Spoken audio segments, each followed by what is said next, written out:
Always say less. The necessary, the 48 laws of power, transgression of the law. Gnaeus Marcius, also known as Coriolanus, was a great military hero of ancient Rome.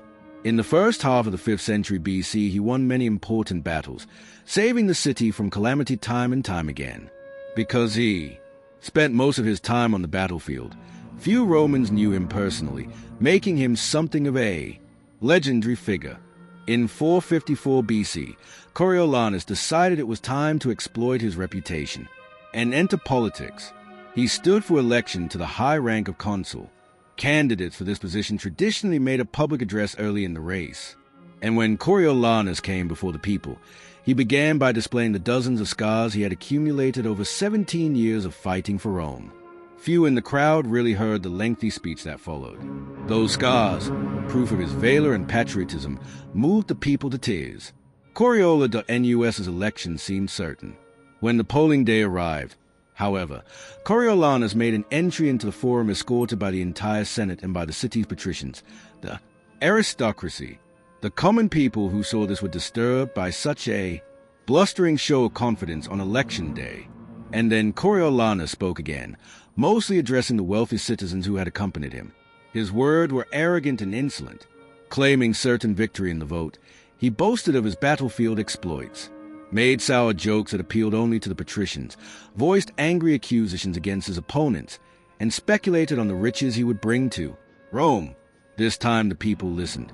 They had not realized that this legendary soldier was also a common braggart.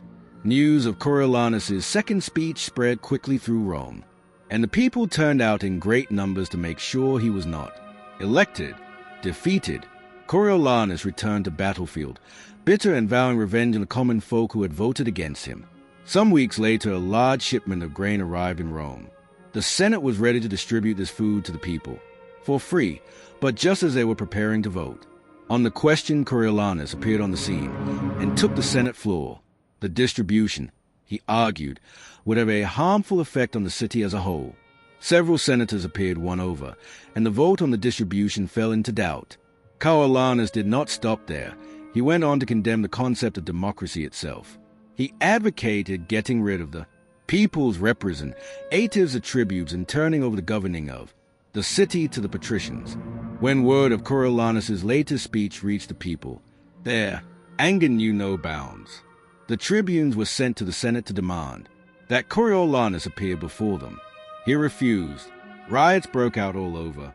The city, the Senate, fearing the people's wrath, finally voted in favor of the grain distribution. The tribunes were appeased, but the people still demanded that Coriolanus speak to them and apologize. If he repented and agreed to keep his opinions to himself, he would be allowed to return to the battlefield. Coriolanus did appear one last time before the people, who listened to him in rapt silence.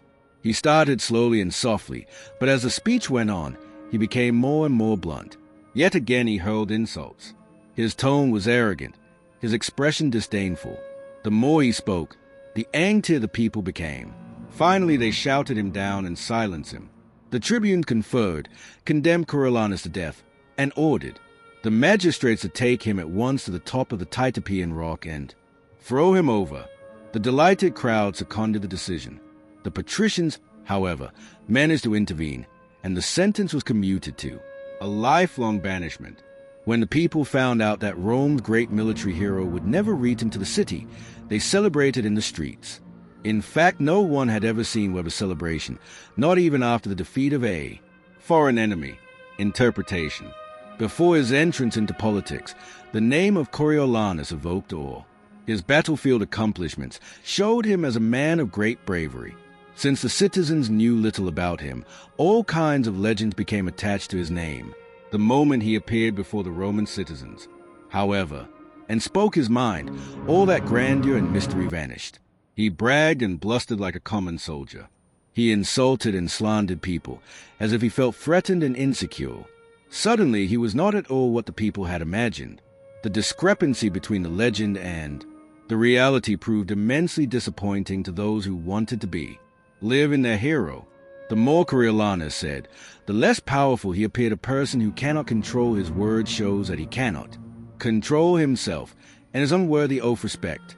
Had Coriolanus said less, the people would never have had cause to be offended by him, would never have known his true feelings.